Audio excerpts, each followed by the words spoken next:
तुम्हाला माहिती आहे का, भारतात दरवर्षी 77,000 महिलांचा सर्व्हायकल कॅन्सरनी मृत्यू होतो.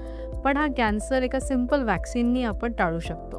तर सर्व्हायकल कॅन्सर हा HPV व्हायरसमुळे होतो आणि याची वॅक्सिन जी आहे त्याचं बेस्ट एज काय आहे घेण्याचं, तर 9 to 14 इयर्स हा सगळ्यात बेस्ट एज आहे या वॅक्सिन घेण्याचं. का बरं? कारण यावेळेस इम्युनिटी डेव्हलप होत असते.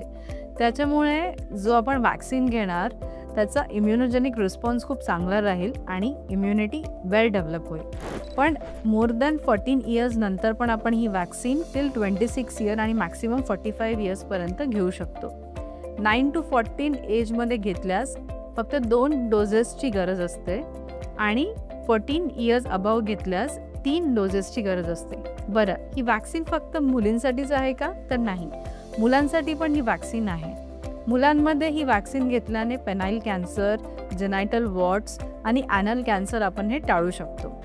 बरं, या वॅक्सिनबाबत काही मिथ्स आहे की वॅक्सिन घेतल्यामुळे पिरियड्स इरेग्युलर होतात. तर नाही, पिरियड्स इरेग्युलर होण्यामागे वॅक्सिनचा काहीही संबंध नाही. दुसरं असं मिथ आहे की वॅक्सिन घेतल्याने इन्फर्टिलिटी होते. तर नाही, फर्टिलिटी आणि वॅक्सिनचाही काहीही संबंध नाही.